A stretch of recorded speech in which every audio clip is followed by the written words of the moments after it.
गांव के बाहर एक बहुत पुरानी हवेली थी। लोग कहते थे कि वहां रात में अजीब आवाजें आती हैं और जो भी वहां गया कभी वापस नहीं लौटा।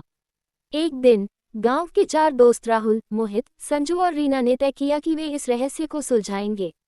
रात के 12 बजे वो चारों टॉर्च लेकर हवेली में घुसे। हर कोने में जाले, टूटी खिड़कियां और अंधेरा था। जैसे ही वे अंदर पहुंचे, दरवाजा अपने आप धड़ाम से बंद हो गया। रीना डर गई और बोली, हमें वापस चलना चाहिए। लेकिन राहुल ने कहा, नहीं, हम जानना चाहते हैं कि यहाँ क्या है। चलते चलते उन्हें एक कमरा मिला जिसमें एक पुरानी तस्वीर लटकी थी। अचानक वो तस्वीर गिर गई और दीवार के पीछे से एक सीक्रेट दरवाजा खुल गया। उन्होंने दरवाजा खोला और देखा अंदर एक पुराना कमरा था जिसमें एक कंकाल कुर्सी पर बैठा था और सामने मेज पर एक पुरानी डायरी। डायरी में लिखा था, मैं इस हवेली का मालिक हूँ। मैंने यहाँ खजाना छिपाया था लेकिन मेरे दोस्तों ने मुझे धोखा दिया और इसी कमरे में बंद कर दिया। अब मेरी आत्मा बदला चाहती है। इतना पढ़ते ही कमरे की बत्तियां टिमटिमाने लगीं और चारों को महसूस हुआ कि कोई उनके पास है। फिर एक ठंडी हवा चली और दीवार पर खून से लिखा दिखा, अब तुम भी यहीं रहोगे। चारों दोस्त डर के मारे कांपने लगे।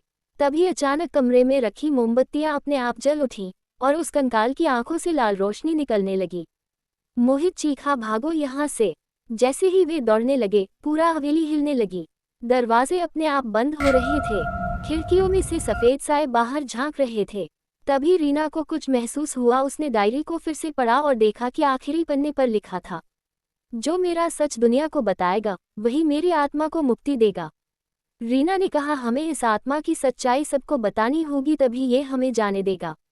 चारों ने उस डायरी की तस्वीरें मोबाइल में ली और जैसे ही उन्होंने डायरी उठाई, पूरा कमरा हिल गया और एक गुप्त दरवाजा खुल गया जिससे वे बाहर निकल सके। जैसे ही उन्होंने हवेली से बाहर कदम रखा, हवेली के ऊपर एक तेज चीख सुनाई दी और फिर सब कुछ शांत हो गया। अब हवेली हमेशा के लिए बंद हो चुकी थी।